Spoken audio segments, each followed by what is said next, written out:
our veins, sitting in the bleachers in the rain. We've shed a million tears and drank as many old style beers out at the game. Let's go Cubby, Son Ranto with Michael, Son Ranto and Crawley, Son Ranto and the lovable loser. Son Ranto with Michael, Son Ranto and Crawley, Son Ranto and the lovable losers. Son Ranto.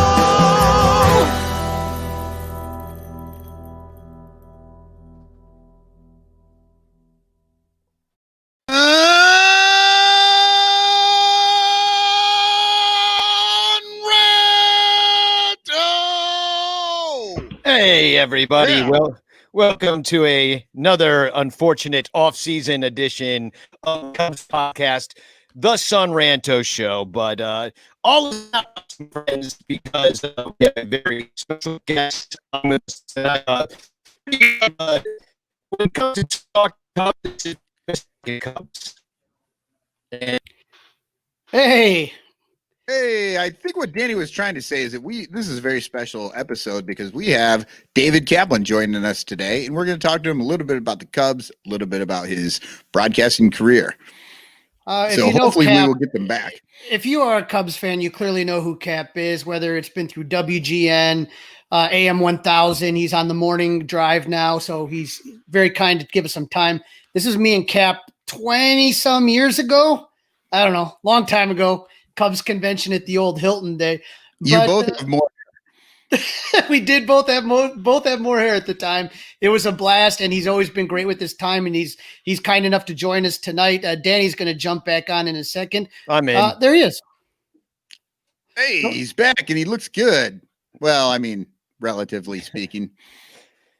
So I'm really excited, and I also wanted to say that last year I had the pleasure of working with Cap over at NBC Sports, and got to watch a lot of baseball with him, and we had just had some great conversations with him and Michael Cerami and also Luis. Like we just had a really great time back there, and with David DeJesus, and just asking all sorts of questions, and we just had a blast. But if he's ready, I don't know. Cap, are you ready? Can we bring you on?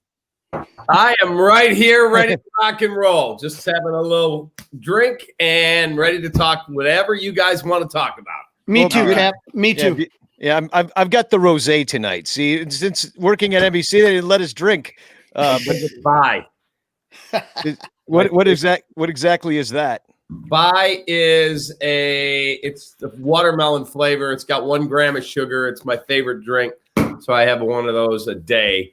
I was downstairs. I had poured like a really nice pour of bourbon, and I'm like, oh, I got to do a show.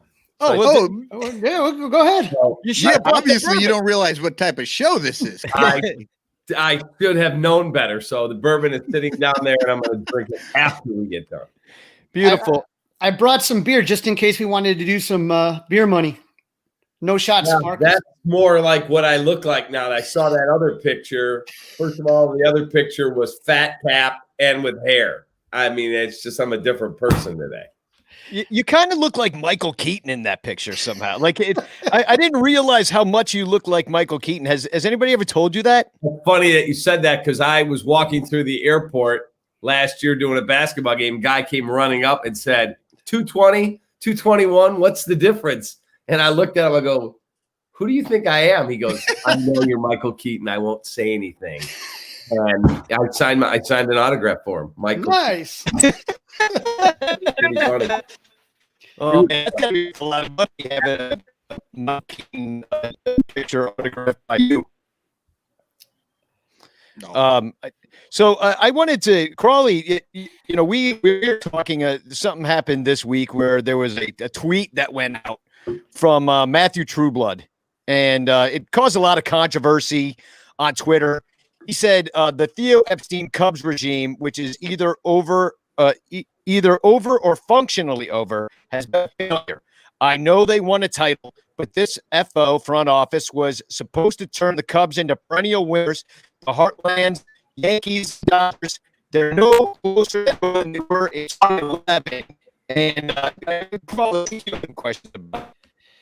And so, yeah, basically you saw that. That was the tweet heard around the Cubs Twitterverse. And I hear that Matt Trueblood was your intern advisor at Loyola.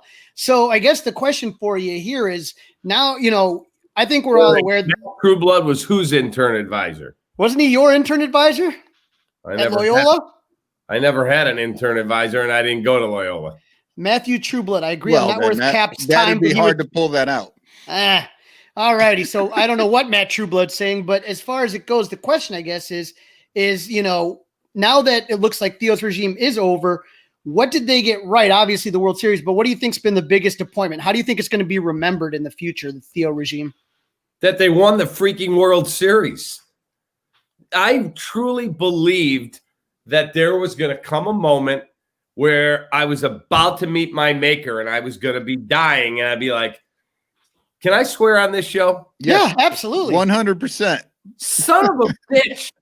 The freaking Cubs couldn't win one time for me, and now I'm about to go to the pearly gates, I hope. So this is bullshit.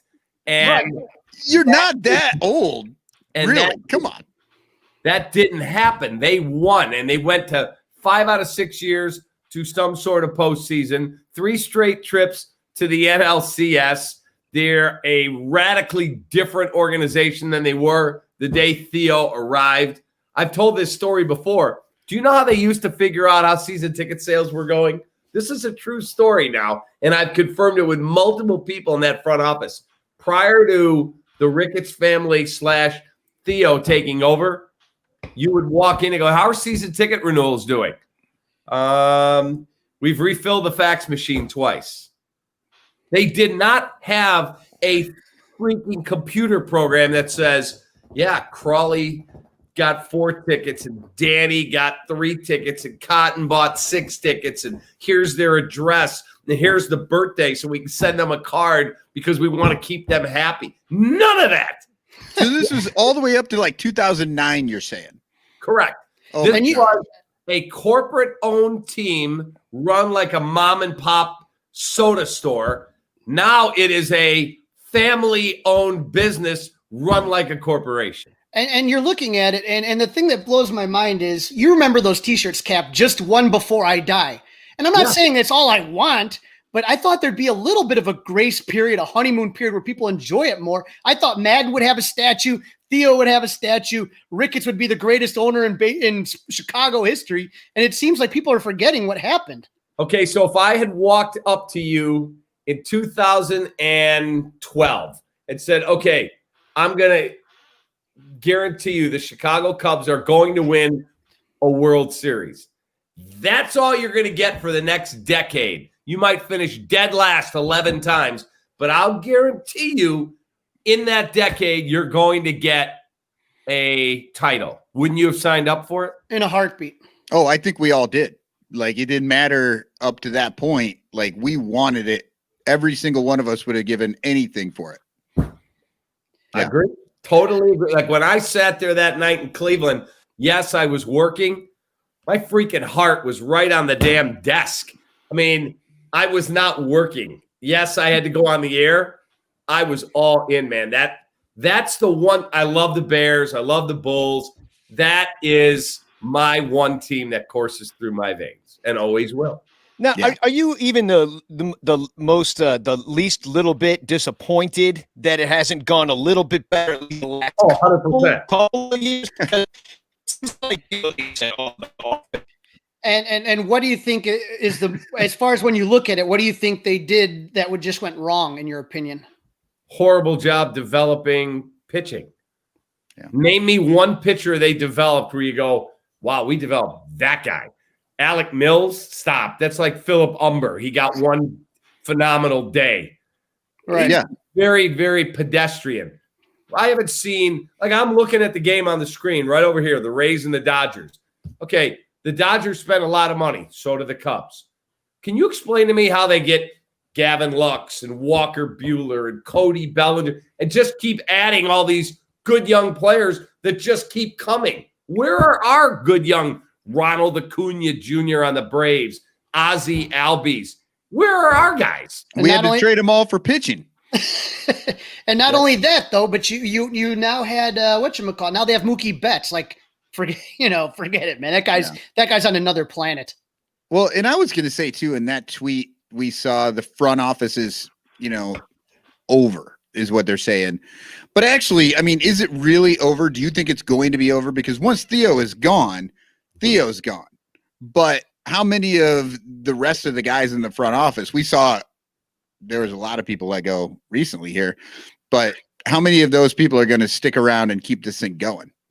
Well, I think Jed Hoyer is going to be the guy that moves into Theo's role. I've been pretty consistent. I don't think Theo is here all of next season. I know he's under contract for that. The Ricketts family would offer him an extension if he would stay. He has less than zero interest in staying. Less than zero. They could literally walk up and go, we'll double your salary. And he'd tell them, not interested. Even if I threw in that I would never ask for another picture of him? Even if you threw in that you would not ask for another picture. He just wants to do something else. He's done. He's won 3 rings. He's going to go to the Hall of Fame one day. And I think he's just. Well, and in 10 years in Chicago, his ability to do his job has changed quite a bit, wouldn't you say? Like how he does his job. Just the money, you mean? Well, the money and, where they're drafting and all of that is a completely different animal than it was back in, 2010, 2011. It's a different animal. He built this whole thing and nobody saw a pandemic coming. But let's also be fair here, because I've said this to Theo. When you have a checkbook that you're able to write $184 million and it goes to Jason Hayward, great guy, had an okay season, you wouldn't do that deal again if you could do it over. When you have 2 elite prospects and you trade them to the White Sox for a guy that I screamed from the mountaintops before that trade went down. This guy ain't who you guys think he is. He's never pitched in high leverage. He doesn't strike people out. He's a good dude. He takes the ball. That doesn't mean that I'm giving you the top 2 prospects in my system. So that was a bad trade. And I can tell you with 1,000% honesty that the trade deadline in 2017, my phone rang and it was the agent for Justin Verlander, who happens to be a good friend of mine. And he said, hey, man, I'm just letting you know there's a deal on the table. JV, as he calls him, wants to go to only 2 places. Chicago Cubs 1, Dodgers 2. Can you check with your boys and see if they want him? And I made that call the day of the deadline and said, this guy has got a trade to Houston sitting there, does not want to go, wants to be here. And they said, no, we're done. We've made our moves and we don't have anything else to give up and we can't take $56 million more in salary. Well, if you hadn't given up your assets for Jose Quintana or made a couple of other moves that didn't work out, you could have taken Justin Verlander. So, Kaplan. Mistakes. I love them. I would hire Theo and Jed tonight if I owned a team, but they also made their share of mistakes. That one hurts, Cap. That one hurts to know that JV wanted to come to the Cubs. He did. Oh, Lord. And so now you end up in this situation where you've got this broken offense. So it seems where they're not scoring any runs for the last few years, especially at the end of the year. And so what do you do now with these core players? Like, I heard you on the Cubs Talk podcast talking about moving Contreras as having the most value and with catching depth in the system. Mm-hmm. Maybe you can get that done. Obviously it hurts your chances for next year. But I mean, who do you re-sign of this core situation, and how do you move forward when you don't necessarily have a team that can, if they do what they did last year, I don't know that they compete because they have no pitching staff anymore. They need to get some arms. They need starters. Well, here is what I think you're looking at for a starting rotation. As of today, I think John Lester will be back. I think you're looking at a rotation of Hendricks, Darvish, Lester, Alzolay, Alec Mills. And I would tell you that's not a team, in my opinion, trying to win the World Series then. That's not a good enough 5-man rotation. Now, Michael Cotton, you were talking earlier about how the expanded playoffs. I think you had a question about the expanded playoffs, and Cap, you were talking about the possibility is that's not a World Series team. Are more teams not really worried about that with the expanded playoffs?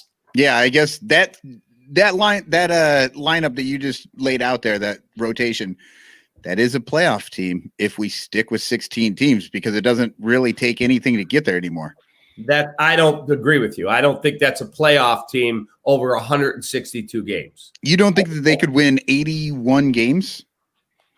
Because if and we're talking expanded playoffs, like hypothetical, they stick with the expanded playoffs. Is that an 81 win team? Because that's all you're really going to need in order to make it into the playoffs. Who's hitting the baseball for you? Well, nobody on this team. It seems like. No, wait, I was totally wrong in their prime. You had. We got to get Danny Rocket a new wife. I know he was, and I know he's so frustrated because this has worked so well up to this point, and then all of a sudden you come on and he's excited about it, and then it's just a mess. So our friend here, B Pajama 2000, says he didn't hear Bauer's name when you were going through the rotation. They're not going to spend that kind of money. Wishful thinking, Cap. Out of your mind. They are not. They lost $150 million this year, and they're projected to lose 120 to 30 next year. That's like insane amounts of money. There's a better chance that Crawley is starting opening day than Trevor Bauer. I don't. All right. Right. Well, that's depressing, but exciting for me. Now, Cap, you were talking a little bit about you at Game 7 of the World Series. Like those of us that have known you, I've known you like pretty much most of my life. And, it's just, you do bleed Cubby Blue, man. You got the passion. How amazing was Game 7? Was that the greatest moment? And what's your greatest moment at Wrigley, would you say? So Game 7 and then Wrigley. Okay, so I'll take the second part first. The greatest moment at Wrigley for me, I met my wife there. So she's going to watch, and you just scored some points. Way to go. So I met my wife there. I was there when Hank Aaron, my dad and my mom took my brother and I. My brother walked in and goes, I hate this place, because he's a Sox fan. And I'll never forget, we came up. We were left of home plate. We came up the stands. We were behind the club boxes. We walked down. We had field box seats, and Hank Aaron hit one over the camera well in left center field. I remember being there when Dave Kingman, as a Met, hit one down Kenmore off Bill Bonham. So there's been some amazing games that I've either worked or that I was there as a fan. 16-14, they beat the Reds. 23-22, I was actually watching and thought I should get in the car and drive there now. And I didn't, and it's still one of my regrets. Yeah. Because it was 6-0 after half an inning. It was 6-5 at the end of the bottom of the first. And I'm like, okay, I should go to this game. And back then you could just show up, right? You could show up and just walk in. And I was a varsity baseball player in high school. And so if you got a letter, if you lettered on the team, the end of the season, you got this little card you kept in your wallet, and the little card entitled you to one reserved grandstand seat for every single game. Oh my God. That is the sort of thing they talk about. They want kids to get back into baseball and to do. That's the sort of thing right there. You give lettering baseball players the opportunity to just go to the game. That'd be amazing. Perfect attendance. You got tickets to go take your family to a game, or you could show up, go to the game, and then at the end of the game, you'd either have to pick up enough beer cups there was like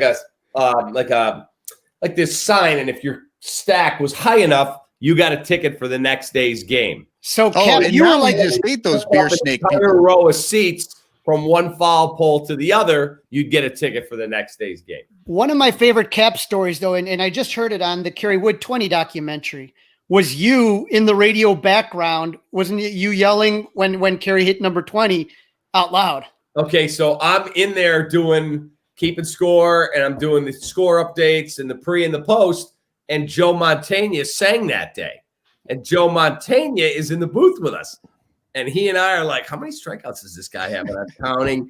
He's got 14. Wow.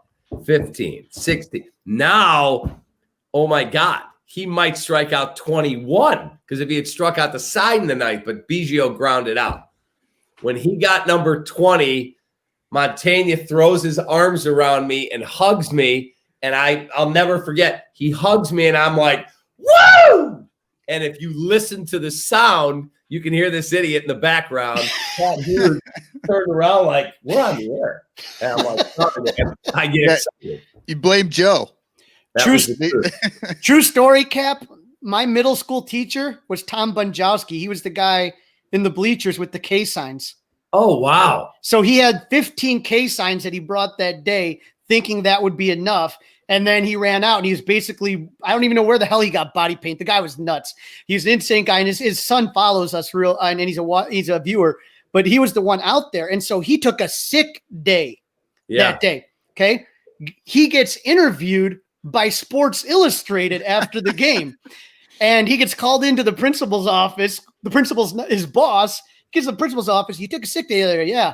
This is like a month later. He goes, here's a copy of SI, his name interviewed, because he was the one that had the 20 case. Pretty funny. By the way, you asked me about Game 7. Okay, that for me was a microcosm of everything it meant to be a Chicago Cubs fan. You have the lead, then you have the wild pitch and 2-run score, then you get it to 6-3, then they tie it, and you're like, you got to be freaking kidding me. This effing team is going to do this to me again. They've got my heart beating on the damn console where we're going to broadcast, and it just ripped it out of my chest. And I'll never forget so Hollingsworth and David Ross hits the home run, make it 6-3. They go to the bottom of the 8th inning. We're up 6-3. And we had gotten into this, there was like a private little area behind home plate where they had food and all of that. And one of the security people from Major League Baseball was really good to me and Holly. The 4 games we were in Cleveland, he let us in there with our credentials. We weren't supposed to be. We had nowhere to sit. There were so many people in the press box, you couldn't even see the little TVs they had. So now Ross hits the home run, and Holly and I are high-fiving, and we start to get into an argument with a bunch of Indians fans that are in there who are drunk and they're ticked that they're losing. Right. And Holly's like, dude, we're going to get ourselves in a lot of trouble. Let's go. So we leave at 6-3. Our set is right outside. Like it would be comparable to walking out where the marquee is at Wrigley and you're broadcasting where the old McDonald's used to be, where the hotel is. Yeah. Right there. We walk out and I am pacing back and forth. And Hollingsworth saying to me, dude, it's over. Just relax. And you said I could swear. I turn and he's one of my best friends. I turn and stem. I go, you know what? You took our fucking money for 1.5 years. You don't know anything what you're talking about. I bleed this team. I live and die with them. You're a fucking mercenary. Play for 17. Get out of here with that. We've got this. Because more than any team in any sport, there are no done deals prior to 2016 with the Chicago Cubs. They could be up 94-0 with 2 outs in the bottom of the ninth and no one on, and they could find a way to fuck this whole thing up. That's just who the Chicago Cubs are. And if you think about it, that final out, Chris Bryant slipped. That could have been an error. So we're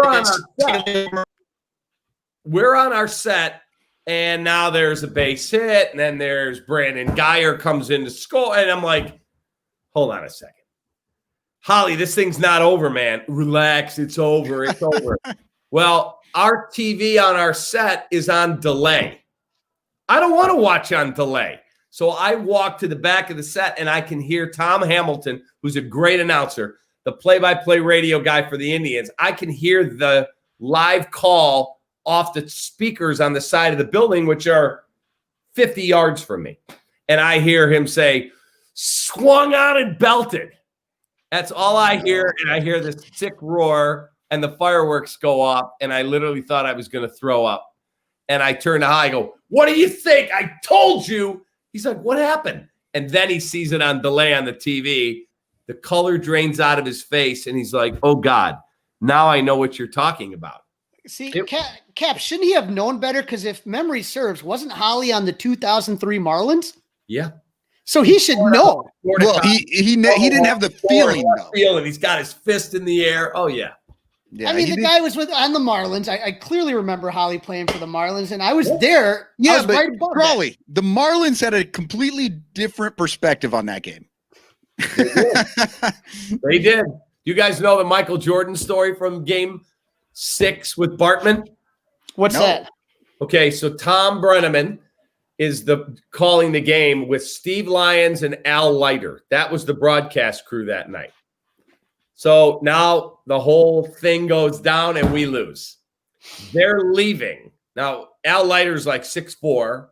Steve Lyons is like 6'3". And the producer that they're with is like 6'6". And then there's Tommy.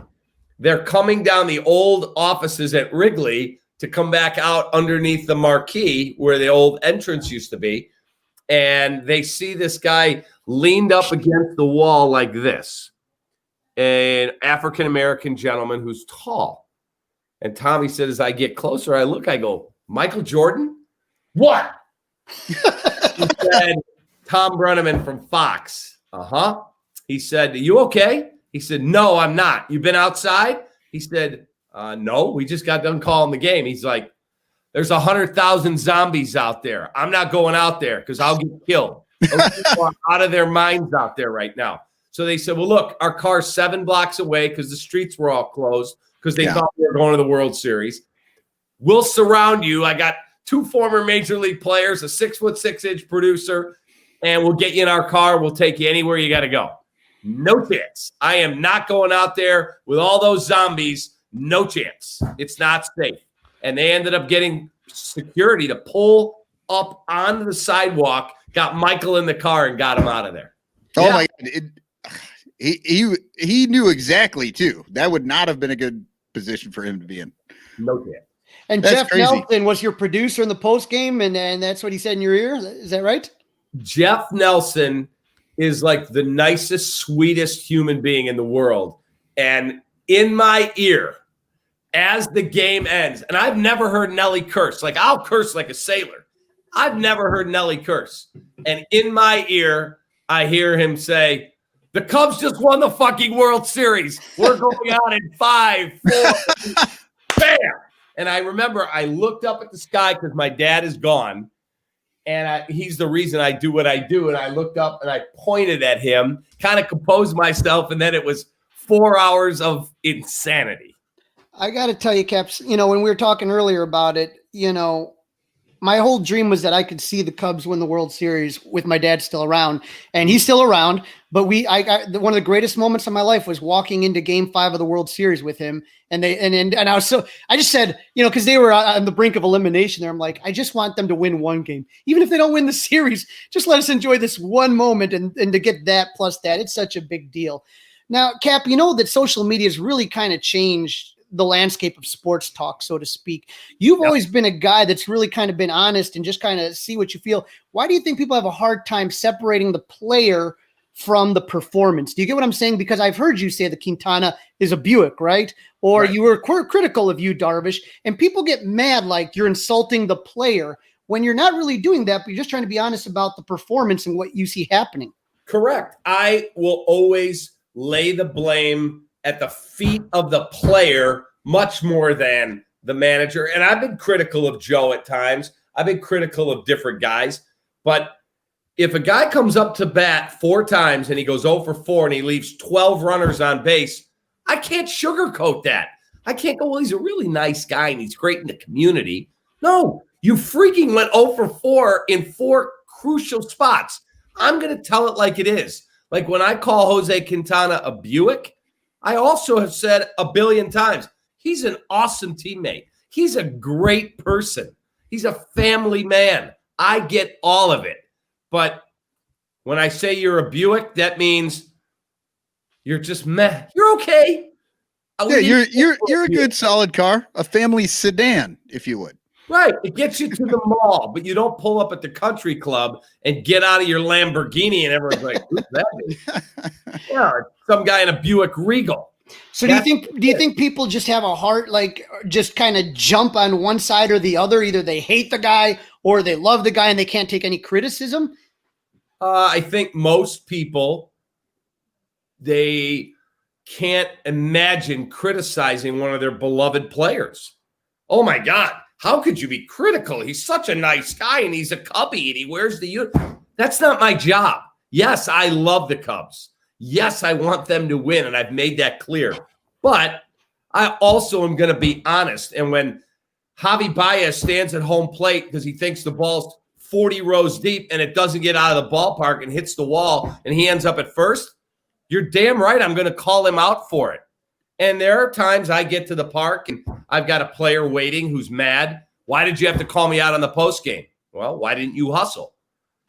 And that's just who I am, man. I'm going to be me. I just got to be me. Well, Little Yumper, our friend here, asks, can you tell the Groove Don Baylor story when the Cubs got McGriff? Okay, so, I'm dating my girlfriend, who's now my wife of over 16 years. I'm dating my girlfriend. She knows I love golf. So she waits till the All-Star break. She had purchased a chance to play Medina and paid significant money for me to be able to do this. And she was going to be with me. And so the day we're going to go play Medina, it's during the All-Star break. And I said to her, hey, I got a tip. The Cubs are trying to make a trade. I can't play. What do you mean you can't play? I paid $1,000 at a charity auction for you to be able to play this amazing course and have dinner and drinks and all of that. I got a driver, a car service to get us there so you don't have to drink it. I won't drink and drive. I said, are you kidding me? I got a tip on a story that no one else has. She's pissed. And I'm like, you know what? I got to go play golf. I'll work on this after. So I get there right away. They said, no cell phones on the golf course, sir. We don't have that here. It's a private club. So we're playing. And I'm grabbing my phone, trying to check it. And we didn't have texting then like we do now. There was no iPhone yet. And so as we tee off on 18, she knows I'm panicked because I don't want to get beat on a story, especially one that I think I've got, but I haven't confirmed. You're trying to play the fastest 18 ever on the greatest course that you might ever play. Correct. So we're coming up the fairway of 18 at Medina on course number 1. First of all, she's mad because course 3 is their best course. They wouldn't let a woman on there. So she's ridiculous. Like, what do you mean? Anyway, we're coming up the fairway on 18 after we hit our drives. And I hear, hey, Cap! And I look up. It's Don Baylor, may he rest in peace, who was always great to deal with. And his nickname was Groove. I said, hey, Groove, what's going on?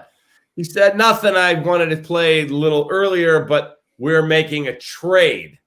And I had to talk to Hendry and blah, blah, blah. And I said, yeah, I heard we're doing a deal. He goes, you didn't get it from me. We're getting Fred McGriff for an infielder named Jason Smith. You can have it. No one's got that story. You can have it. Just don't tell anyone where you got it. And my wife looks at me and goes, take that. Because if you didn't come play golf, you would have never run into Don Baylor and you would have never gotten the story. That's awesome. That's great. And if Don's on the course, then you're feeling more comfortable that it's not going to break till later. Correct. So now you've been with the Cubs for so long. I mean, and you've so many characters, Harry, Ron Santo, all these guys. Is there which one of those guys do you really kind of see, think about a lot when, especially after Game 7, that you just kind of wish you could have personally talked to or anything like that, or any good character? That would be Ronnie, because I was so close to him. Like Harry was great to me. Great. And when I first started there, I'll tell you guys a quick story. So 1995 is my first year broadcasting for the Cubs. And it was the last year Brenneman's doing the play-by-play, and then Pat came in. So I am doing the pregame show one day, and on the pregame back then, Harry was still alive. I would say, here's the first segment. I would set the game up. Here's the pitching matchup. Now let's go down to the field here's Harry Carey with Cubs manager Jim Riggleman. And they would do the Jim Riggleman show. And it'd be, thanks, Dave. Well, that night, Hideo Nomo is pitching. Wow. Hideo Nomo had, 100 Japanese media every game, everywhere he pitched, following him around. So there they all are. There's 100 Japanese reporters, plus all the Chicago reporters. He's the hot name at that time. I throw it down to the field, and Harry makes an off-color remark about Asian people, which I will not repeat on this show. Right. It's been 20 some years and we don't say those things anymore. And so I'm literally on my headset. I'm kind of just getting ready for the next segment. I got to go through the schedule. Today, the Giants play the Reds and the Red Sox play the White Sox. What did he just say? And then I hear Riggleman go, I'm not touching that, Harry. Yeah. Now the phone rings 10 minutes later. We're in a tape segment of the pregame. It's my boss, Tisa Lasorte. She was the program director at WGN. Hello. We've got a big problem. Yeah, what's that, Tisa? You got to go down there and you got to get Harry to come on the last segment of the pregame with you. He's got to apologize for what he said about Asian people. Oh, wow. Now, this is my first season. It's not like Harry and I had been working 20 years together. Yeah. The legend and the new guy. So I walked down 3 radio booths into the TV booth. Hey, Dave. I said, hey, Harry, we got a bit of a problem. What's that? Just got a call. The Japanese American consulate is threatening to protest after the game for what you said about Hideo Nomo. And they want you to come on and do the post-game show do the end of the pregame show with me and apologize. He said, Dave, I'm going to ask you one question. How you answer that question will determine if I do your show. Okay, what's that? Is the man, I'm going to clean it up. Is the man Asian? Yes. Then I apologize for nothing. And I said, you can't really say what you said. He's like, again, is the man Asian? Yes. Then I apologize for nothing. I will not do your show. And here we are now, 25 years later. Harry's long gone. He never, ever apologized. But what he did do, because when he left the park, there were 20 members of the Japanese American consulate out there protesting. Right. Harry said, follow me, meet me at the restaurant. They ate and drank at Harry Carey's restaurant till 3 o'clock in the morning. Harry picked up the check. Harry signed autographs, took pictures, and it all blew over. It never became a controversy. I mean, that's brutal for the new guy to try and have to handle that situation. That's rough. Tell me about it. I mean, so you've been doing this obviously a long time. Mm-hmm. You've worked for a lot of the different stations that have now covered the Cubs. Mm-hmm. I mean, what do you think is how has just the attitude towards the media in sports and how the game is covered and all that stuff changed in those years? I mean, what do you think about your overall career and how things have gone? So there was no social media when I got into this. The internet. I wish we didn't have it now. Right. It's great if I say, hey, guess what? We've got Anthony Rizzo on the show today. Well, if somebody has a ratings meter and they happen to see that and they listen, the ratings go up. So it has its purpose. But I can't tell you how many times I'll get a call from a news director, a sports director, somebody in our digital department. There's a rumor out there that the Cubs are trading Nico Horner for Mike Trout, Anthony Rendon, and 3 pitchers. I'm like, that's not happening. Well, we need you to call Theo and find out. You know that came from Donuts R Us on Twitter. Right. And so we would get these insane trades from whether it was the Bears are getting Aaron Rodgers to the White Sox are signing A-Rod to come out of retirement. Like just some of the most insane things. And the people above us make us double back. So now I've gotten to the point where I would shoot a text. I will never report a big story without going to the GM of said team. If they don't want to comment, that's fine. My deal with Theo, if Theo was on this show right now and you said, what's your deal with Cap? From the first day he met me, I said, I'll make you a deal. I will not report anything of consequence without reaching out to you or Jed. If you don't want to comment, that's your business. He said, and I'll make you a deal. If you are way off base, I'll tell you, no chance. If it's real, I won't get back to you because he sees everything. And so I've had multiple stories that I've broken where I text Theo, I am going to report this. And I'll get a text back.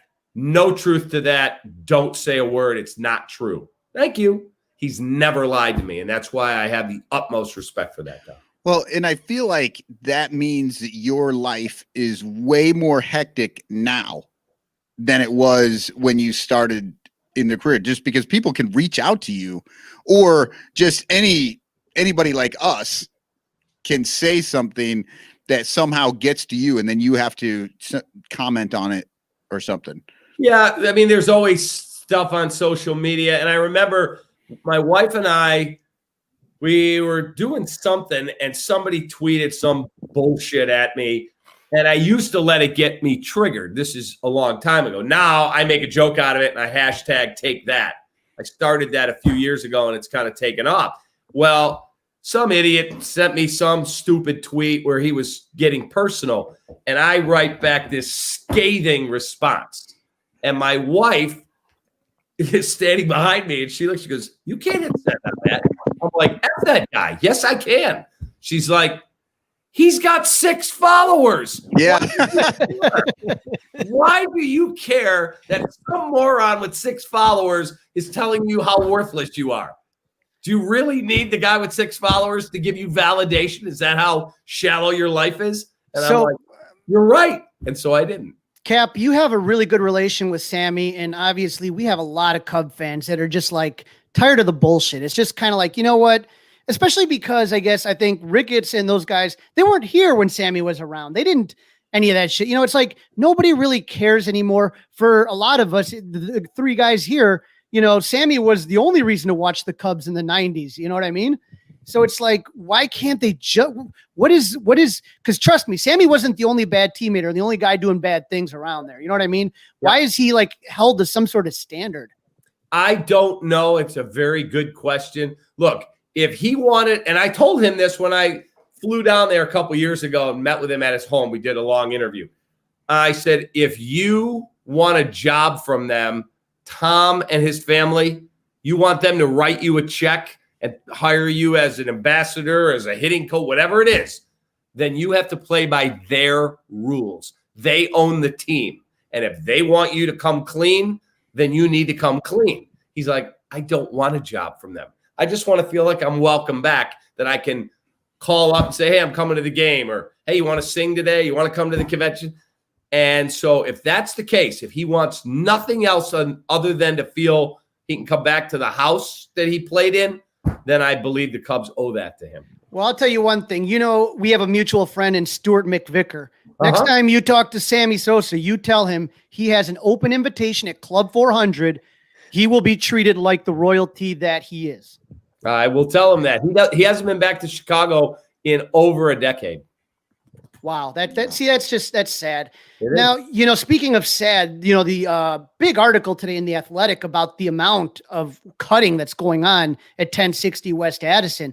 I mean, these are some big names. They're not, you know, first year, second year out of college type guys that they're letting go. Correct. How much trouble is this Cubs organization in, and how much talent drain are they losing right now? They're losing a lot of talent drain, but it's not just the Cubs. It's everywhere throughout professional sports. I mean, literally, they're going to lose on the low side $140 million this year alone. They're already projecting minimum of $120 million next year. I mean, we don't have a vaccine yet. We don't know who's getting elected. And we've got a family that One side is on one side of the aisle. Laura Ricketts is on the other side of the aisle. And in the middle here is this baseball team that, if we are at all liberal about how much money they lose, they're going to lose close to $300 million. And there's a lot of teams like the Houston Rockets. They got rid of most of their front office. See ya. We'll rehire you when the pandemic's over. So it's sad. It's reality. Yeah. What do you see that meaning for next year and the next couple of years with this offseason specifically? You going to sign anybody? What do these contracts look like, you think? I personally believe they're going to try and do all they can to move money. That I think they want to keep Hendricks. I think they want to keep Darvish. And I think I'll be surprised if Chris Bryant is a Cub come opening day. I'll be very surprised. I think Anthony Rizzo will be here. I can't tell you that any one of those other guys will be. I mean, but the problem is they should have moved guys 2 years ago. And now all of a sudden you got Baez hit what? 205? Schwarber hit what? $188? Chris Bryant drove in 6 more runs than the 4 of us combined. Yeah. So what are you getting back? They came this close in February, this close to getting a deal done with the Colorado Rockies where Chris Bryant would have been going to the Rockies and the Cubs would have got Nolan Arenado back and there would have been some money moving, but they wanted the cost certainty and they like Arenado better than Bryant. And then the pandemic started to be rumored, this might be happening, and then it all hit and everything fell apart. I think they're going to try and move money. They're not going to tank like they did in 2012, 13, and 14. They have too much talent to be able to do that, but I do think you're going to see them try to move money. So not one more bite at the apple, because this would be the last year of this core that broke somewhere along the line. But did they give you a bite at the apple, Danny? If I said to you, okay, we're bringing everybody back, does that win a World Series? I don't think it does. Well, It's not going to work anymore. Looking backwards, right? I'm just wondering if like this year was such an anomaly. If you look at dudes like Christian Yelich, and there were a lot of low batting average. Arenado struggled, and so you wonder if like they'll look at this and kind of throw this year on the back of the baseball card. They just throw it away and say, okay, we're going to get back into it. We're going to have a full season. We'll see what happens next year and just go one last time with this core. Like, I don't know. I don't see You don't think so? All right. I don't see it because that core, the offense broke at last half of 18. The offense was broken in 19. Now it's 20 and it's broken with a pandemic. Oh, and by the way, we've lost conservatively $260 or $70 million. We've gotten rid of 100 of our front office people or baseball people. Yeah, I don't see it. I think the tough thing for Cubs fans that are realistic about the situation is that right now these guys that, like you said, 2 years ago would have tons of value. Right now, are you going to get rid of them for nothing? Like for not offer arbitration or just take back whatever level of prospects and a bag of balls for, say, Chris Bryant or Javi Baez? I think they're going to find a way to get Javi signed. I do. Let's not forget they own their own TV channel. They have got to have something for people to tune in to watch. Well, sometimes we wonder if they own their own TV channel because they don't cover things like Theo's press conference. I don't know how that happens. I remember I flipped on that day. I was sitting right here. I had gotten off the radio. Theo spoke at 11 a.m. So I race home after radio. I sit down here. I flip on the old Marquee Network, and I'm like, a freaking fishing show. Yeah, it was. I did the same thing. I thought I was losing my mind. Check the channel again. Yeah, I couldn't believe it. And I think the thing that frustrates Cub fans here is that we were expecting something more along the lines of Yes Network that was so Cub centric. Like we'd like to see the Arizona Instructional League. We'd like to. They weren't ready to do the preseason summer camp 2.0. Like it just feels like it's kind of lacking a little bit. Because all of that costs money. And when you're in the midst of a global pandemic and you have no fans, and all of a sudden you're like, oh God, we're going to lose how much money? Like Forbes says the Cubs are going to lose $200 million in 2020. I've been told it's going to be a little bit less than that, but we're still talking about it. And I know Tom took a lot of shit for saying biblical losses. There's not many businesses that can lose $150 million this year, and God forbid we don't have a vaccine, another $150 million. Like, how do you recover from that? Well, there's not a lot of businesses with billions in the bank just in case.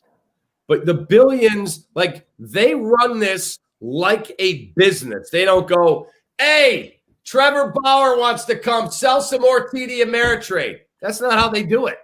Well, right. Like a business. They give Theo approximately $250 million. That is your baseball budget. That covers minor leagues. That covers your employees. That covers your payroll.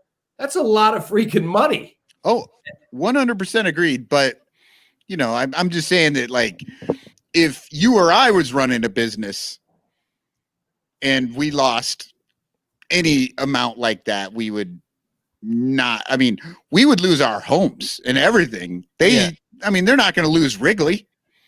No, they're not, but they're $1 billion in debt. That's a fact. From all the money that they borrowed to build up the stadium and build the office building and buy the McDonald's property and build a hotel there. And I'm not defending them. All I'm telling you is that's just fact. They right now on the balance sheet, they have to make debt payments on $1 billion with no fans going to the games. That's brutal. Now, Cap, you've just been moved to mornings on AM 1000 with Jay Hood. How are you enjoying that? So when Danny said, hey, can you come on? And Danny and I got to hang out when he was doing the show outside the Ivy. Yeah. We would eat dinner sometimes with those guys, and they would light Danny had these candles. It was like the Cubs would be losing, and he'd have all these. Like, my wife made those candles. Yeah, like these Catholic candles. And sometimes they would come back. We had a great time with it. But when he said, can you come on? I'm like, well, I try to go to bed by 8:30, at least get into bed. Like, I was the guy that was up every night till 1 o'clock in the morning, back up at 6. Let's go. I'm not a big sleeper. You start doing morning drive radio, you either learn that lifestyle or you will not survive. Yeah, because what time? I mean, people might listen to you at 7, 8 o'clock in the morning, but what time do you have to be there to get ready for that show? So I wake up at 3:45 every day. Oh, yeah, brutal. 3:45. I go through my phone a little bit. I subscribe to the New York Post on my iPad. I get the Trib and the Sun-Times in my driveway, so I'll drag my ass out there, grab that stuff, cup of coffee. The paper boy actually hands it to you. What's that? The paper boy actually hands it to you? Pretty much. I'll hear it with the driveway and grab my coffee. I'll highlight some of the stuff in the paper, shower, get in the car, be in the office by 5:45, and then we're on at 7. And then it's 3 hours plus crosstalk. And then I have TV stuff in the afternoon. So it's game on, man. And like Monday, I do the Bears now. And so Monday, I will get up at 3:45. I will do radio. I'll come home, work out, go right back downtown, do the pregame show for the Bears, watch the Bears game, do the postgame show, get home after Monday Night Football somewhere around 1 a.m. and get back up at 3:45. So you've always been the hardest working man in show business, Cap. I was going to say, you just made it sound like everybody wants your job because everybody thinks they want your job, right, Cap? That everybody wants to do what I do until they're like, wait a minute, I have to work on a Saturday? My wife wouldn't like that. I got to work nights? No, I don't want it. But I've always said I play at Disneyland every day. That's what I do for a living. I get to talk sports in my hometown. I get to talk about my favorite teams. I did 25 straight seasons with the Chicago Cubs, who, as I told you earlier, I love more than any team in any sport. And I'm blessed, man. Very, very blessed. And I'm gonna add to this, Cap, is that whether it's with Danny or myself or anybody, you've been such a great ambassador for Cubs fans. I think people have a hard time separating, because what you do is entertainment. Do you get what I'm saying? You're there to entertain people. If you're boring, nobody's going to watch David Kaplan. But the real David Kaplan, the guy behind the scenes, the guy that you can walk up to at Wrigley Field and talk to, you've always been so generous with your time, so kind to people that kind of come up to you. I wish more people knew what a stand-up guy you are. The stuff you do for charity, the stuff you do to help people, it's just tremendous. Well, I appreciate you saying that, but I feel like it's the other way around. Somebody stops me and wants my picture with them or wants to talk baseball with me. How freaking lucky am I?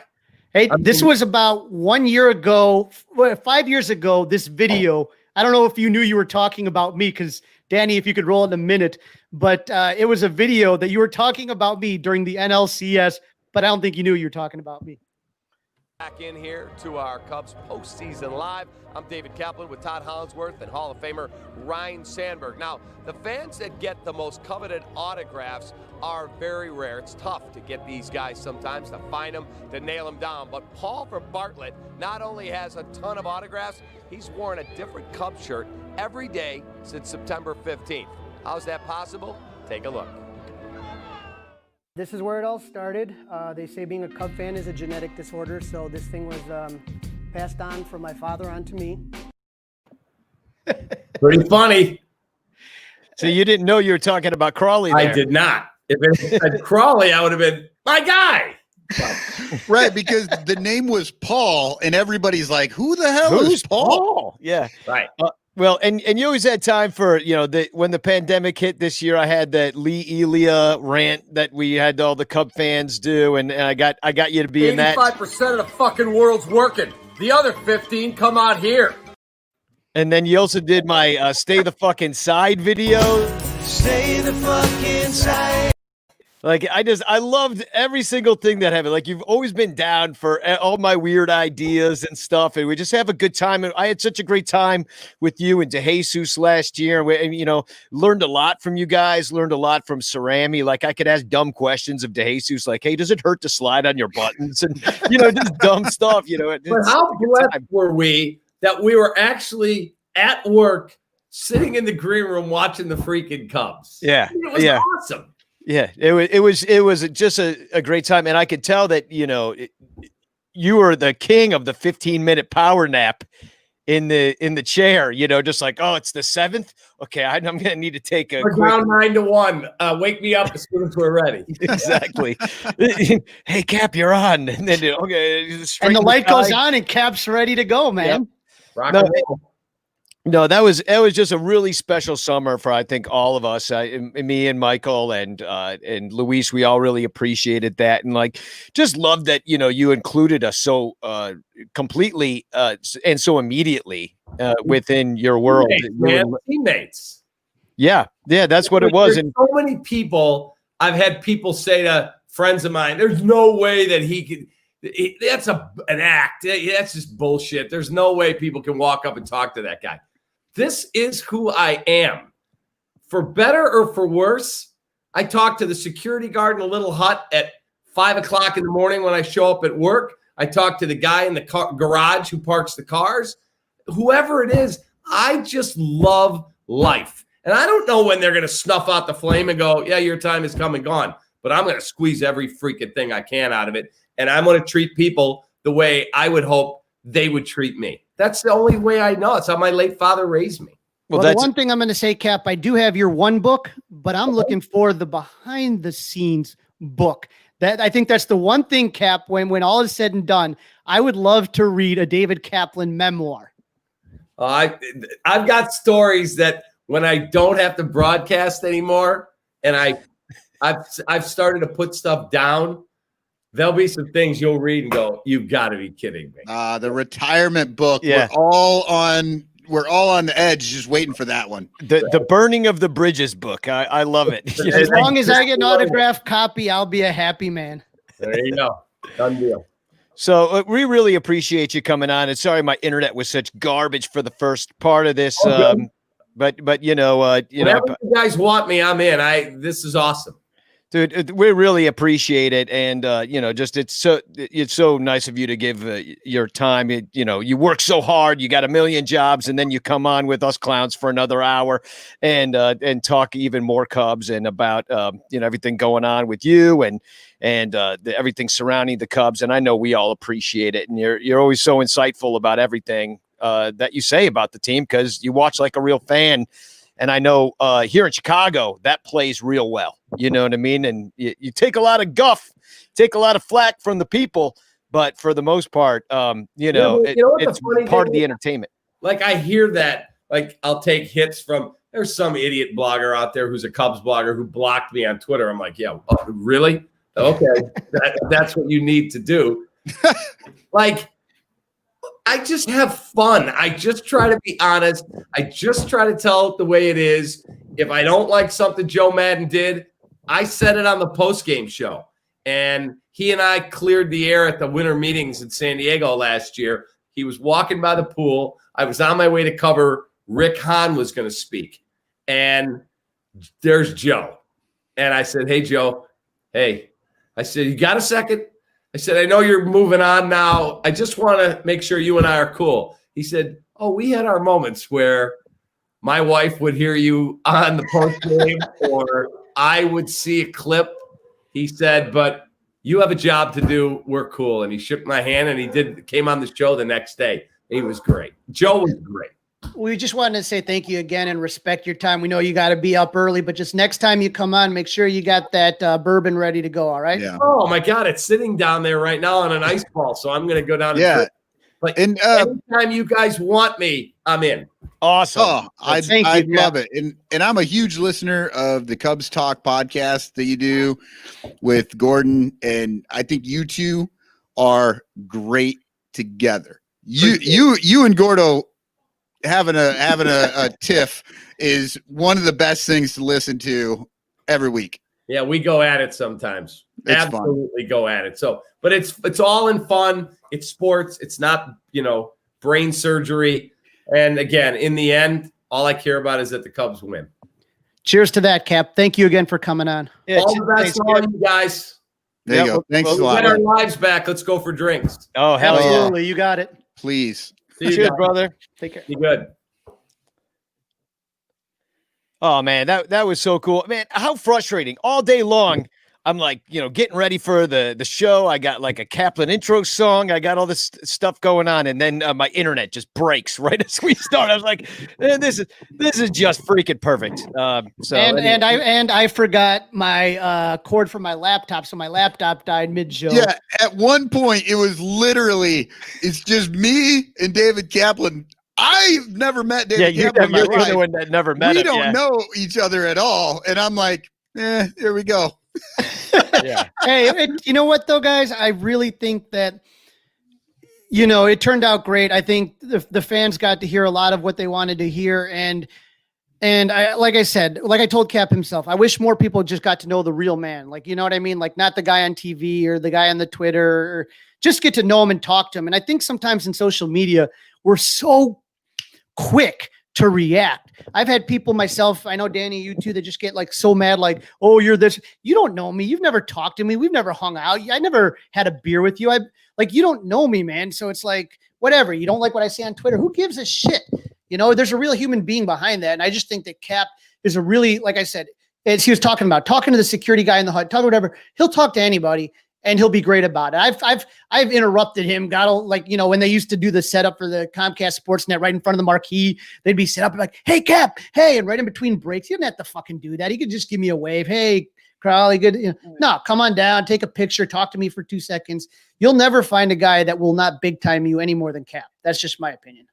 Yeah, no, I totally agree. And, I've worked in showbiz a long time, Broadway, and, I've worked with Isaac Hayes. I've worked with Richard Dreyfuss. I've had like lots of different experiences, and I've been treated all different ways. And I will say this, that when I walked into NBC last year, I did not know what to expect as far as how I was going to be treated by David Jesus and Kaplan and Frank Thomas and like other people that were around, but everybody was just cool. Except for Ozzie Guillen, who's just insane. I mean, he's cool, but he's insane. He's in right. He's So insane. He came on your show, and Yeah. I believe he grabbed you inappropriately. No, that was Michael Cerami. I ran away. I was like, oh no, he's grabbing people. I'm gonna go make a coffee. Isn't that absolutely totally how you would picture it though? If someone was going to be grabbed inappropriately, it'd be Michael Cerami. Yeah, he was. He was also in David DeJesus's face too. Like he's just like using David DeJesus as a prop in his story, and David's just like, oh, help me, Ozzy's attacking. But So- I got to ask, and I don't see the comments right now. I'm sorry because of like the crazy shit that's been going on. Let me see if I can get on them. But was there anybody that walked away from that interview more nervous about 2021 than before you got into it? Because I think I'm kind of in the now more nervous camp than I was prior to the interview. But see, here's the thing. It's like this for all. I mean, teams. are you talking about COVID or this team? This team, this organization. I'm more nervous than I was. I mean, it's like the fact, I know that I'm probably the minority on the show that says I like Chris Bryant and would like him to stay on the team. Just that idea of him being gone prior to opening day and some of that stuff. Well, that's a hard swallow, man. 162 games of David Bodie. But if he won't sign an extension, if he's going to test the open market on the free agency, and that's been his plan with Boris this whole time, because and we didn't ask Cap about it. I'd had it in my notes to ask him about my internet. We had lots of things in the notes, Yeah. but you know what? Kaplan is too too interesting. Yeah, he's great. But the thing is, Kaplan reported a while ago that there was talks of an extension with Chris Bryant. It's been, a lot of people, it's been very controversial over the course of the last couple of years since you reported that, and we talked about it on the show, said, well, if the Cubs aren't at least being like, hey, KB, you want to play here more? Maybe we can figure something out. How about 120? Maybe it was dog shit, but that they had to have at least approached the concept with all of the core. And I think Buster Olney had an article where there was never any formal deal. Here's $200 million. No, it wasn't in black and white. There were floating questions. So that's kind of where that comes from. Yeah, just because they didn't put it down on paper doesn't mean it wasn't kind of. Doesn't mean people didn't talk about it. I mean, this is Chris freaking Bryant. Yeah, everybody knows that he's going to be a big deal, and they're going to talk to him at some point about what it might take to keep him, just to get the idea, even if they don't ever offer him money. And that's all I'm saying is, like, if whoever will not sign an extension and it doesn't have to be the most team friendly deal in the world. It could be a fair deal. It could be maybe a hometown discount. I mean, how many millions of dollars do you really need? I don't think hometown discount is. I agree. That's why I'm like, Kaplan, you need more than the Ricketts have. Yeah, well, the Ricketts have. But again, I get what Kaplan's saying there is that people don't become billionaires by saying like, oh, we just lost money, no big deal. Even if they have it. You become a billionaire by going $1 billion into debt. But it's just a matter of these guys are just not going to sit there and just burn money. I mean, and again, they have had one of the highest payrolls in baseball, and it is what it is. I wish we could. The $1 billion in debt is different than our debt. Their $1 billion in debt is there because debt is so cheap for billionaires, that it doesn't they're paying 1% on that debt, so they don't care. They just finance that, and it outpaces inflation. Billionaires don't like losing money. Billionaires are notoriously cheap, but they're not losing money. That's the point. It's there's a lot of. There's a lot of playing around with numbers that you can do, and if you're a billionaire, you're really good at doing it. Yeah, and you don't even do it yourself. You got somebody to do it for you. And I'm not disputing the fact that they are saying this, and that is their justification. And it's not our money, so we can't really say that that's not really what's going on. I'm just saying, take it with a little bit of grain of salt when a billionaire is telling you they're losing too much money. Yeah. Well, we were talking, a little bit with Cap about it. There was an article today written by Sahadev and Patrick Mooney that, again, these cuts are real and they're deep. This is not going to be cuts that are just going to, they're not cutting like young guys. Some of the guys here are people that I've known maybe for 20 years. Yeah. Well, check this out. I mean, I've got some from the article in The Athletic today by Patrick Mooney and Saad of Sharma. This is where you were heading. I'm pretty sure, Crawley. But he said the only certainty in this environment is that the Cubs are a diminished organization after laying off 100 plus employees due to COVID-19 revenue losses, which we just talked about being upwards of maybe 200 million, possibly a little less than that. I spoke to Patrick Mooney. I reached out to him and just said, hey, great article. I got to ask, is this furlough or is this laid off? Because there's a difference, obviously. He said these are layoffs. These guys, I don't know if they're going to get. Carl Rice is a name that maybe not everyone's going to recognize. But if you're a Cubs fan and you've been going to CubsCon, this guy's a legend. That whole 1060 project, that whole renovation of Wrigley and everything, he was the guy working with Pepper Construction on all the nuts and bolts on that. He's the one that makes sure that the concerts come in and set that stuff up. The Winter Classic. He's just not a guy that you replace. No, not at all. I'm in shock on that one. Yeah, Carl Rice really shocked me too when I saw his name in this article. He's been, first of all, he's been with the team for 39 seasons. Okay, so I was 6 years old when he got hired. So this guy's a lifer.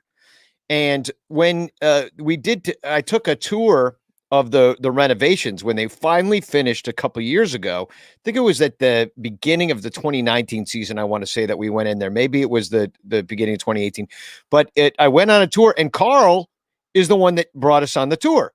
And you could just tell, because it was finally done. All the renovations, everything was finished.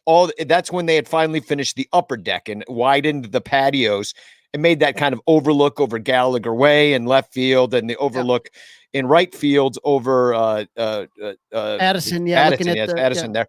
So, but Carl, you could tell, all the bloggers, like Mooney was there, Al Yellen, all the bloggers are there, and everybody's taking pictures and stuff. And I'm always like a hangers on at these things. Like, I don't even know how I get invited. I'm just like on the list from like back in the day. So I'm out there with Carl and I'm just kind of taking my pictures and I'm enjoying looking at everything. And I realize how proud Carl looks of everything he's shown us and how proud he was.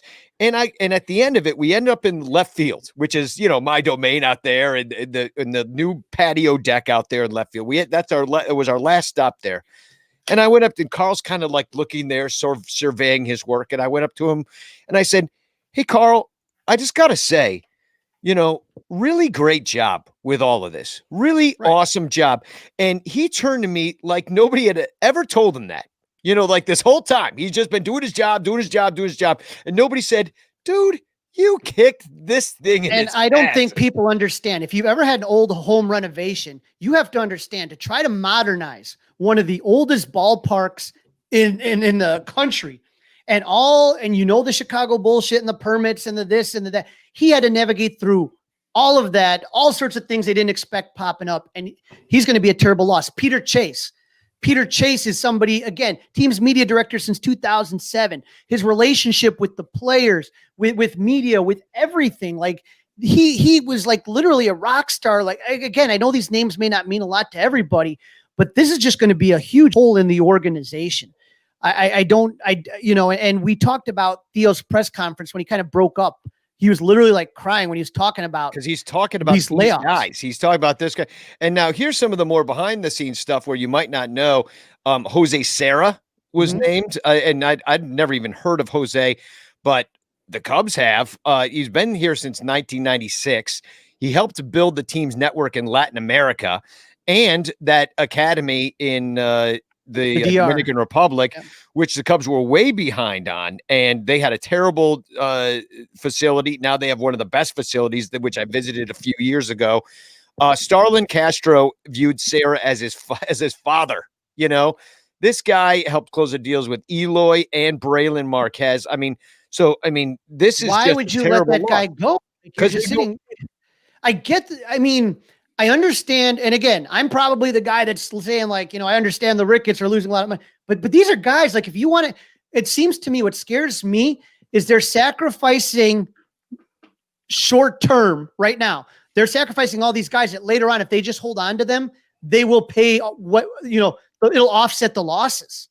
Right. And I get what you're saying there, Crawley, but I also think that, the three of us could use some good jobs. Yeah, exactly. I mean, we'll work cheap. Yeah. Come on, guys, bring us in. Hey, Tom, let us oversee your next renovations, man. We got you. Do you know how many times Danny has talked Spanish on this podcast? Yeah, like we could go down and fucking sign. I mean, I got my citizenship, man. I got my Ecuadorian citizenship, man. I'm telling you, let's. Yeah. Hey, Hola, amigo. not for nothing, but the Son Ranto Show be, we could do some stuff with that Cubs, line up. And I would love to hear Michael Cotton media relations. That would be worth the price of admission. I'm telling you right now, I'm in. Yeah, I can do it. His first job is to tell the Marquee Network to actually show Cubs material on Right. I would be Cubs programming. It would be like if at Cubs just blocked everyone. Yeah. So, Danny, what do you got on Hector Ortega's another big name in the Latin America scouting supervisor in Venezuela, helped identify and sign Wilson Contreras, Gleyber Torres, Adbert Alzolay as the Cubs became a force on the international market, which, if you remember, the Cubs were way behind on that. But when Theo took over, as far as like scouting internationally, and they still might be a little bit, but here's some more names. Keith Lockhart. He's the first in the organization. They made an award after Stan Zielinski passed away suddenly. Great Cub scout. He's the first one to win it in 2017. Yeah. Dylan Cease, Dwayne Underwood Jr. I mean, like, these are telling about how are you going to make this up is what I'm saying. Yeah, I don't know. But all the teams are in the same boat. Jim Benedict is another guy known as the pitcher whisperer. That's Danny's job. Yeah. Danny is the new pitcher whisperer. Yeah, I could do this. There's nothing he would enjoy more. I just get up there. I've learned enough in the bleachers. All you have to do is be like, hey, throw strikes. Throw freaking strikes. And Danny, you may know this. Thing. Bang, bang, bang. Throw strikes. Boom. Danny, you may know this more than another. Another one is Bob Tewksbury, who Tewksbury. When you're talking about Tewksbury, I did butcher it. But did he take over I know he used to work with John Baker. Yeah, and he was John Baker's boss, basically. Yeah. So I think John, he wasn't mentioned in any of this stuff, so hopefully he still has his job, but Bob doesn't, and he was the mental skills coordinator, and he had a master's degree from Boston University. He wrote a very influential book about visualization exercises called 90% Mental, and he did a lot of work with John Lester during their time with the Red Sox, probably at how he ended up here.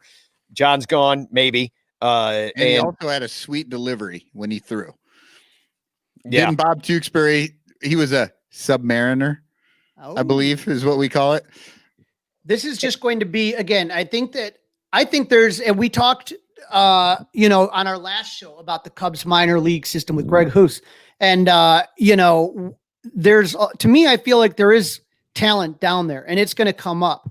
What I'm worried is what's happening now won't be really truly felt 4, 5, that next wave of talent of players that is yet to be identified. Kids right now that are 15, 16 in the Dominican, kids that are pitching high school ball in Texas. These are where you're going to start. You're not going to feel some of them are going to be immediate because it's going to be more player development at the higher levels.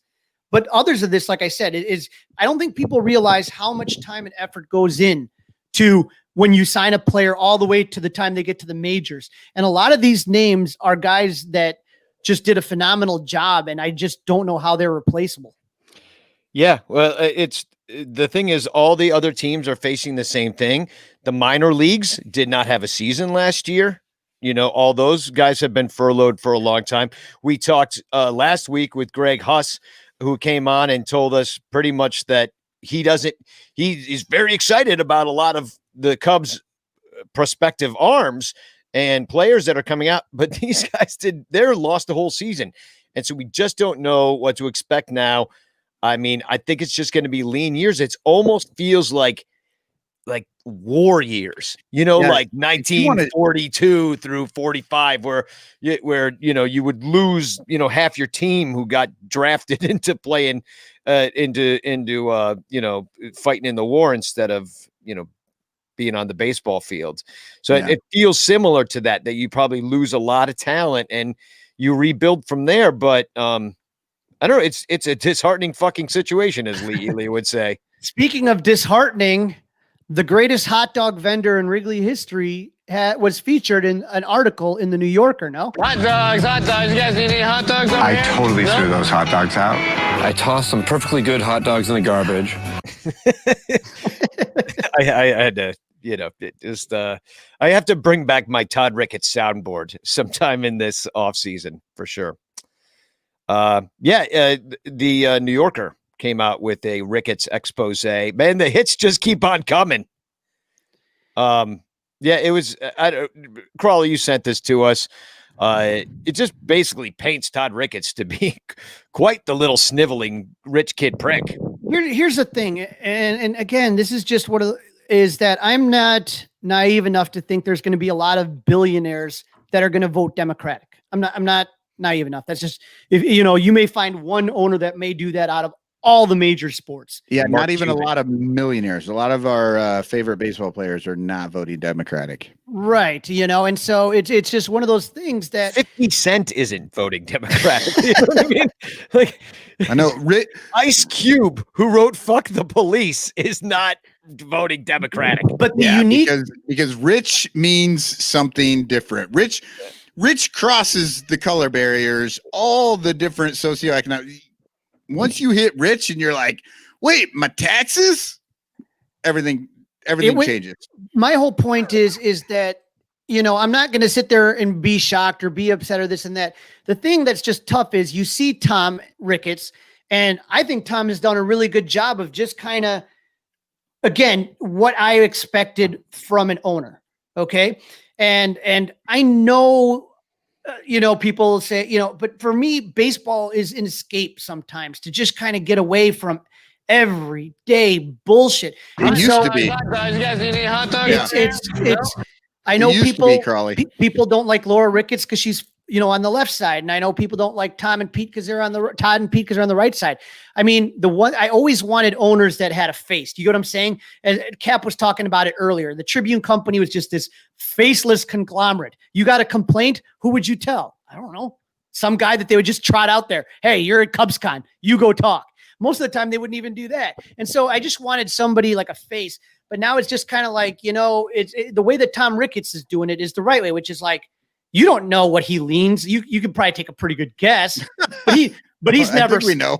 but you've never heard him say anything about it. You've never seen him advocate for this or advocate for that. I've never heard it. That is true. And you're probably right. He wishes Todd would shut the fuck up and get into the background. You're probably right. Tom Ricketts probably wishes that his brothers would get in line behind the curtain. Yeah. Because that's the best place for a baseball owner to be. But that really pissed off Todd because you remember the Deadspin article and that came out a couple years ago it was all those emails that were hacked from Joe Ricketts. One of the things that Todd complained about was that Pete and Tom got all the credit. And you remember this? I remember we talking about it on this show with Lyle. And he said, this is a quote. This is a Todd Ricketts quote. My kids live in the same neighborhood and go to the same school as Tom's kids. And I don't want them to have to be constantly explaining that they are equal owners when they are told that their uncle owns the Cubs. The reason I'm so sensitive to this is that even today, I feel as though my input and ideas are disregarded among our family, just as they were when we were kids. Well,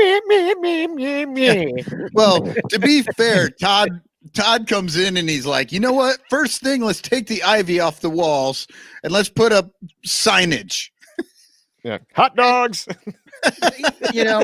We're sitting here though, and it's like, I'm just trying to kind of look at positives and see what happens. And I can't wait to go back and re-listen to this podcast. I'm going to do that tomorrow on the way to work because Cap made me laugh. Cap made me smile. And then for a few minutes, I forgot the fire that seems to be like, I feel like that guy from the meme, This Is Fine, with the fire all around there drinking a Club coffee, 400 beer. Well, yeah, I mean, it can't all be bad. That's why, like, even when we're gonna rip on Todd Ricketts for the next 10 minutes, I think that we could do it with a good-hearted, lighthearted fun because fun to make fun of billionaires. That's I the enjoy whole point of this podcast is for us to talk about it and then make fun of it rather than cry in our beers. Which I have a beer. A lot of people are crying in their beers. There was, this was part of this article where a columnist, Eric Zorn at the Chicago Tribune, said he renounced his love of the team. And he said, I'm not mentally gymnastic enough to believe I can support the Cubs, but not the Ricketts family agenda. And Mark Jacob, who was hired by the Cubs to create a photo book of Wrigley Field, said he's boycotting the team. He said, if you support the Cubs at this point, you're putting money in the Ricketts' pocket and they're helping to get Trump reelected. And so, there are people jumping ship.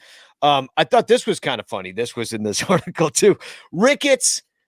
Todd Ricketts grew up in Omaha, Nebraska, for those of you that don't know. And it was a family. Actually, they weren't super wealthy for a long time. They made their money later. Papa Joe did. And then they got, real rich. But he said in a family of modest means, according to a memoir written by Joe, they didn't have money for extended vacations. What does that mean? Like you can't leave for more than a month? I don't know what that means. Right. An extended vacation. Okay, everybody raise your hand if you went on extended vacations as a kid. Yeah, we went on road trips. So anyway, apparently at one point, I guess this was probably the 60s or 70s. I believe it was 1969, Danny. Yeah. Well, nice. Well, Todd asked for 69 cents. Nice. Get a nice hamburger. To get a nice hamburger at nice Burger King with his nice friends. And his father told him that they needed to eat what they had at home. No 69 cents for you. And that's kind of how the Ricketts continued to run their organization. Right. I cannot click on that comment. Can you guys take a look by Austin Callert right there? I can't click on comments, unfortunately. Off topic. You fellas think there's a possibility of limited fans at Wrigley in 2021? I yeah. And so what I'm hearing, and I'll tell you what I'm hearing right now, obviously everybody's heard about the pandemic stuff. And so, that they're predicting a vaccine that's going to come out probably in end of November, sometime in December, but it's going to be a while because they're obviously going to roll it out first to first responders, the police, the firemen, healthcare workers. You know what? Have you seen the World Series? Yeah. I think it gives the Rays such an advantage to play in front of a normal crowd. But I'm thinking that from what we're being told, the season ticket holders, they are going to have fans in the stands. Season ticket holders are going to get priority for getting into those seats. And it's not going to be a normal type season where, it used to be like I'd go hang at Lucky Doors and shoot the shit with people walking by and I'd stroll in whenever I damn well feel like. It's going to be staggered entrances, staggered. You go at this time through this gate. It's going to be a lot different. Sounds like a blast. I mean, some of the entertainment is obviously taken out of it. At that point, we did manage to catch a couple games on the rooftop, and it felt weird. It did not feel. I was glad to have experienced it. I don't know that I need to do that many more times. I'll go to Wrigley Field every day and watch every single game of every single in the season, but not if it's like that. I probably won't. But the biblical losses will continue for this family, and because you got a guy like Papa Joe Ricketts who won't even give his kids 69 cents. Nice. For a hamburger. That is the family mantra. They got that champion. The family mantra is ain't nice for you. Ain't nice for you. And Danny, can you click below on Stan Mitchell? Stan's a friend of the shows. He's a Patreon subscriber. Yeah. He works in front of the 1914 club to make sure riffraff like Danny and I stay out. But it says there, we got an email asking if we plan to work next season on Monday. So workers are being asked. And so that's the plan. They are 100%. And then they got another email saying, you sure? Yeah, and we're not sure we're ready to have you back, but are you sure? Positive. And Jeff writes in masks on at the ball game, and so that's part of it. That's what it was like for us. Michael, you didn't even hang out with your family for 2 weeks. I did. socially distanced in my house, and it sucked. But See, that's why I don't go out, is because like I so just want it to be like it was. And so like if I'm on a rooftop and Michael's there and Danny's there and Stuart's, all of a sudden I start getting stupid after like one beer. I'm like, yeah, I didn't even Hey, hang out guys. with you guys. I was up on the top. Yeah. The fucking wind was blowing through at like 90 miles per hour. I lost my hat like 4 times. You know, I'm trying luckily not it to fall landed in over the the- fence. I'm trying not to fall over the roof playing Danny's cowbell, just wallowing in my sorrows. Can I make fun of Todd Ricketts one more time though? Before Yes, Sure, please. go ahead. He's a fan of Pinochet. Like I know this. I know Wait, a what? lot of people are going to know this, but Crawley, this is your neck of the woods, aren't you? Colombian? I'm No, you're Ecuadorian. Chilean. I am Ecuadorian, and Ecuadorian, so, that's yeah. right. So they are our neighbors to the south, and To the and south, I'm or to the west. In Chile, they had a democratically elected, candidate that won, a president named Salvador Allende, and it was a socialist government. And the U.S. didn't like that, so they gave a bunch of money to the military down there, gave them a bunch of weapons to Augusto Pinochet. And Todd Ricketts said he was dismissive of Pinochet's ruthlessness, where I'll tell you a little bit about it. He would herd people into the soccer stadium and then kill them. Yeah, I mean, because that's a dictator. Yeah. And technically, I mean, it's not what people are thinking about when they're thinking about socialism. Well, Todd with Ricketts said- Pinochet's famous also for when that was on his enemy list. Sometimes they would take a helicopter ride up and get the quick trip back down. oh yeah, which Throw 'em out means, over the ocean, shark food. yeah, so Pinochet took people to soccer field, gassed them, killed them, whatever, which means you should always wear a mask when you go to Wrigley Field. But Ricketts says, according to a friend of his, some friend that drops dime on you being a fan of Augusto Pinochet, but he says people die every day. That's a direct quote. To be fair, Todd's not smart, and he thought Pinochet was a type of wine. And you get drunk and you crash the car, and people die every day. I mean, I love that Pinochet. It's the 1997 Pinochet. Oh, I love Pinochet. old vibe. Wait, old are vibe. you talking about the guy that kills people? No. Pinochet. You know, I mean, people die every day. I mean, when you drink and drive. Well, what about some TFCs, boys? What do we got on that? I have nothing. I am flying blind here. All right, I got a few here. I'll start with this one. This one from an email that Comcast had to send everybody, and they said, also, we recently announced your channel lineup now includes Marquee Sports Network, the home of the Chicago Cubs. This content, Perfect timing. however, increases our cost, and beginning on October 1st, 2020, the monthly regional sports network fee for your area will increase by $6.20. Right about the time the Cubs quit playing. Yeah, they're I'm like, gonna be "Hey." honest though. I know people. I don't want to make light of people not being this or that, but it's like I watch. I'm probably Marquis like number one. Like I just have it on the background all the damn time. And if I You really like watch, those fishing shows and I like and fishing shows. I was Waffle King a infomercials in the tennis middle of the coach night. for a while. I'm now taking Prevagen, which is why my memory is so much better. Okay, I think I heard somebody say that Dempster was watching the Cubs game or something on the network the other day. Like, what the fuck's that? There's, Mystery Science I Theater. like the network. So for me, I guess like here's the thing: whenever you have any sports network, you paid $6.20 for Comcast. I'm not going to be watching much of Comcast now that the Cubs aren't on it. I might put on a hockey game every now and then or something. I'm not really too big into it. I don't watch the Sox, so it's like I'm paying. That's cable. You pay for tons of shit that you never use. Yeah, I don't know and why that's- everyone's making a big deal about $6.20 on $6.20. You pay for tons of shit you don't use. And that's why when they offered me cable this week, I said no, because I have internet. And internet gives me all the things that you don't want me to have, but I get them for free. Yeah, well, Thank you're you. very lucky to have internet.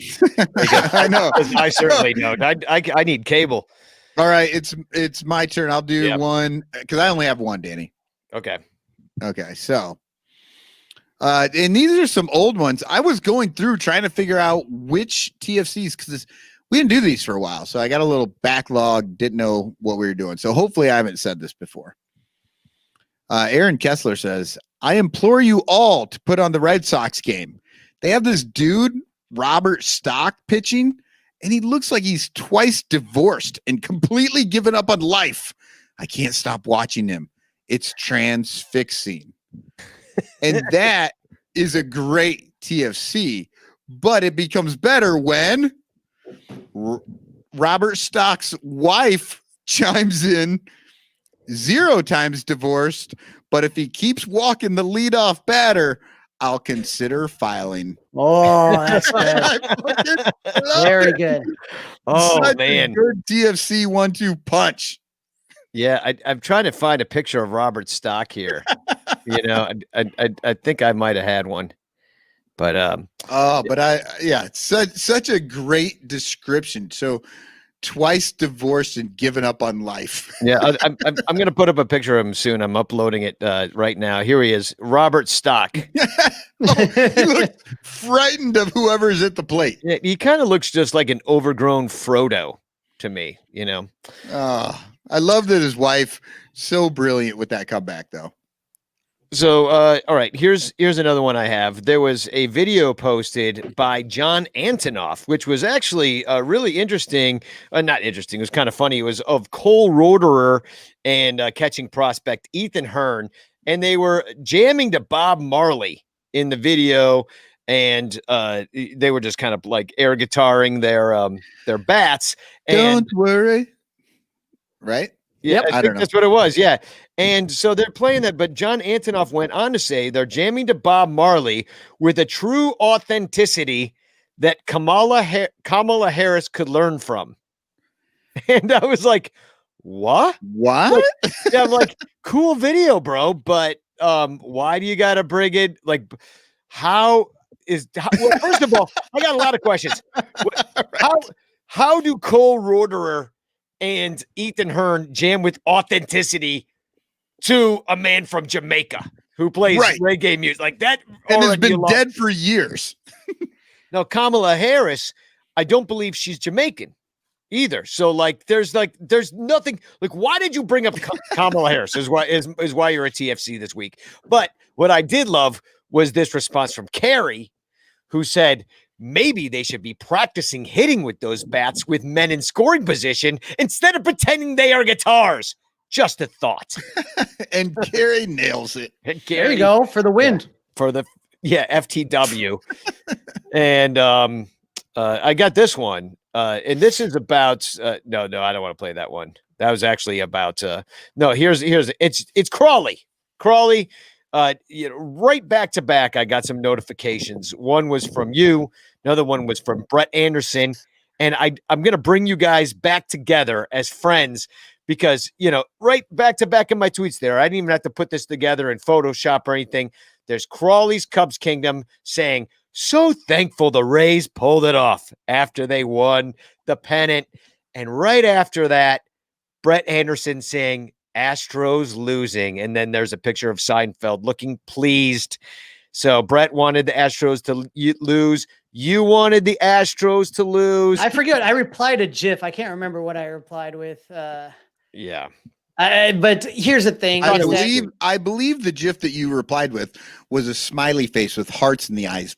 And they just keep coming out like, Brett, I've been wanting to make up with you for so long. The thing is, for me, obviously we all hate the Astros. They're a bunch of cheaters. Their fans are insufferable with their bullshit. But the other thing that kind of just bothered me about the whole Astros thing is that the Dusty Baker redemption story. I'm so tired of, especially the national sports writers fawning over Dusty Baker. It's like, why did Dusty Baker need redemption? I don't know. Every he's been time, pretty successful. Every time he's on a team, they kiss his ass. Every time he doesn't have a job, it's like the Poochie from The Simpsons. Every time Dusty Baker's not managing, everyone should say, "Where's Dusty Baker?" I don't give a shit about Dusty Baker. I don't like Dusty Baker. I'm sorry. I can tell you the amount of managers I've met in my lifetime, And I just didn't like Dusty. I'm sorry. Maybe he has a lot of great stories. Maybe he'd be a great guest. But you know what? He's one of those guys that never takes responsibility for anything. It's never his fault. So I think that he worked out great. Marriage made in heaven with the Astros. Don't take responsibility. It's everybody else's fault. To be fair, if that's what they're looking for in a manager this year, which they might have been, it was pretty kismet. It's did you guys hear that quote with Dusty where it was some people love this team, some people hate this team, and everyone's like, yeah, most people hate it. Most people hate it. Yeah. Well, that's the classic there's good people on both sides arguments. Oh, you know yeah. what I mean? It's or the whole the Cardinals have done such a good job managing their team this year after coming back from that whole COVID thing. Right. No, if you were good at managing your fucking team, the whole team doesn't get COVID. I'm not a big Dusty fan. So if that brings Brett Anderson and I closer to a reunion of where we're going to be okay with each other, maybe something good came out of all of this. And then someday Crawley's going to be pushing Brett in his wheelchair down some stairs, probably. You guys remember the Naked Gun where he pats his buddy on the back and he goes down the stairs of Angel Stadium and does that flip over? Yeah, was it that O.J. Simpson? O.J. Simpson, yeah. which who, by the way, weighed in on the Jeffrey Toobin masturbation story. Oh God! Just like what world do we live in, people? Like I'm just by the way, I've been masturbating the whole show. I'm just smart enough to keep the camera on my face. Yeah. Well, the one thing I do want to say is I can't see numbers right now because I see nothing other than the three of you. But I really do want to thank everybody that jumped in and joined us. And we usually are three guys that love to talk Cubs baseball. Sometimes we bitch, sometimes we just laugh, but it's a lot of fun. So we're going to be on here every Wednesday at 8 usually. We did 7 today to accommodate Cap's schedule because he had to get up so early and he was so generous with his time. But if you're interested, we got a lot still going on this off season. Danny? Yeah, well, we got next week, we're going to have Wayne Messmer on. So Wayne's going to come Breaking news. Oh, shit. Wayne Messmer. Wait, hold on. We're having Wayne on next week? Wayne is coming on next week. Danny, Crawley. I told you guys we're doing Cubs grades next week. Oh, you're right. Second half. Yeah, we're gonna have to fucking put Cubs. Okay. Yeah, with Cubs We're grades. gonna push Cubs grades one more week. Wayne God damn it. Messmer, anthem singer extraordinaire. He's got. The funny thing again is if you haven't been around, and I know we have a lot of people that are not from the Chicagoland area. If you've been around and you've met Wayne, he is one of the funniest guys you will ever meet. It is just like low-key funny. You would never expect it. And if you go to CubsCon, one of the highlights is Wayne Messmer calling bingo. And I have been going to this fucking thing for about 20 years now. I've been going to bingo. And you've never won one time, ever. No, you're terrible at bingo. Yeah. So that's the thing that I learned. I have a lot of questions for Wayne, but it's because you don't understand letters and numbers at the same time. And usually I haven't slept a lot or I have had a lot of alcohol in me, which doesn't help the situation. You've missed like an N26 one time, and then you could have had that flag that flew over historic Wrigley Field, but there's no N. Actually, Crawley keeps yelling bingo after the third draw, and he gets disqualified. It's CUBS. CUBS, yeah. Logo. And under the logo, 69, and everyone cheers. And yeah, the greatest part of bingo is whoever wins and they start walking up, everybody boos the shit out of them and throws like this is my favorite part is booing the winners. That is the greatest. I mean, that's why Chicago is the greatest city on earth. Like you win and you get your ass booed. It's so wonderful. So, but if you want to support us and a lot of the stuff that we're doing, go to www.patreon.com/Son Ranto. There it is, right down there. Yeah, and those that helps bingo us boards pay the cost Carly money. Yeah, and honestly, guys, Danny needs some new internet. He needs a new modem. Yeah, it works fine now. That's what I'm saying. This when as soon Kaplan as you don't fucking need it, as soon as it's just us. Yeah, exactly. The whole time Kaplan's on, I can't even talk to him. I'm the one that booked him. You know what I mean? Like we are going to get Danny. We came on to talk to you, and you weren't there the whole fucking time. We are going to get Danny. He kept looking. He kept looking every time it did it. He would get this funny look on his face, like, Yeah, he's like, what's I don't know wrong what with the fuck's that? We are on going to right get Danny a top of the line router and signal booster so that it never happens. So if you go to patreon.com/Son Ranto, it helps pay the bills. The mics, Kaplan the left our camera. show and was like, I'm so glad somebody pays the bills down at NBC Sports. Eric Wade Ginter says, I love Wayne Messmer. And honestly, you'd really be asking who doesn't, man. Should The we get greatest. Wayne to do Son Ranto? Like the call at the beginning? Son Ranto. Ranto! Yeah.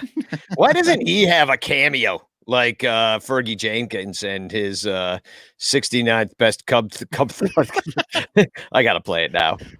This is Fergie Jenkins. You're listening to Son Ranto, the 69th Beth Cup podcast. God, it's so good. So, guys, absolutely tune in next week, and you can follow all of us. Our Twitter handles are on here. Michael Cotton at Cubs X3, at Crawley's Cubs, at Son Ranto. You can find our musings. Danny and I know we have Facebook pages, Son Ranto, Crawley's Clubhouse. So, for those of you that are new here and having fun, I hope you tune in next show. And for those of you that have been around for a while, I see Pincus, I see Jeff Berta, Stanley, Eric, all these guys that have been through us with everything, man. That We was hope like you enjoyed it Reading tonight. Rainbow. Did you guys ever have Reading Rainbow when you were a kid? Reading Rainbow. Oh, no, not Reading Rainbow. Romper Room. That's what it was. And I she never looks saw through Romper Room. She Oh, looks yeah. through a little thing. And I see Jimmy, and I see Michelle. Yep. I see Scott and John and Eric, and there's Jeff, and I see Jeff and Eric, and there's too some many guy Erics. there's some guy named Scott Robbins. Oh yeah, that's my cousin. That's Scotty. Yeah, this guy.